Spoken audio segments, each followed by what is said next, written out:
Assalamualaikum warahmatullahi wabarakatuh. Perkenalkan saya Juwita Lestari dengan NIM 054124041 dari Program Studi Ilmu Administrasi Bisnis. Di sini saya akan menjawab 2 pertanyaan dari mata kuliah logika. Soal yang pertama, menjelaskan 3 macam term dan contohnya. Term dalam logika adalah kata atau gabungan kata yang berfungsi sebagai subjek atau predikat dalam proposisi. Berikut adalah 3 macam term dan contohnya. 1. Term singular. Term ini menunjuk secara tegas pada satu individu atau objek tertentu. Contoh, Reza sedang membaca buku di perpustakaan. Reza adalah term singular karena merujuk pada satu orang tertentu. 2. Term kolektif. Term ini mengacu pada sekelompok objek sebagai satu kesatuan atau unit. Contoh, tim sepak bola itu memenangkan pertandingan. Tim sepak bola adalah term kolektif yang merujuk pada sekelompok pemain sebagai satu unit. 3. Term universal. Term ini menunjukkan keseluruhan anggota suatu kelas tanpa pengecualian. Contoh, setiap siswa wajib mengenakan seragam sekolah. Setiap siswa adalah term universal karena mencakup semua siswa tanpa pengecualian. Ketiga jenis term ini penting dalam logika dan bahasa karena berfungsi sebagai subjek atau predikat dalam kalimat yang menyatakan konsep atau objek tertentu dengan cakupan yang berbeda-beda. Soal yang kedua, jelaskan dan berikan contoh bentuk sesat pikir atau logical fallacy, serta bagaimana agar terhindar dari logical fallacy. Logical fallacy adalah kesalahan dalam penalaran yang membuat argumen menjadi tidak valid. Berikut adalah beberapa contoh dan cara menghindarinya. 1. Ad hominem atau serangan pribadi. Menyerang karakter atau pribadi lawan bicara alih-alih membahas isi argumennya.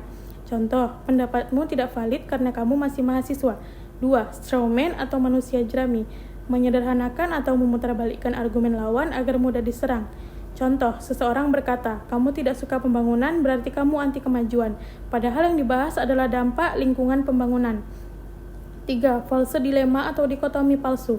Menyajikan pilihan seolah hanya ada dua opsi ekstrim tanpa opsi lain. Contoh, kamu setuju dengan rencana ini atau kamu melawan kami, padahal ada opsi lain yang mungkin.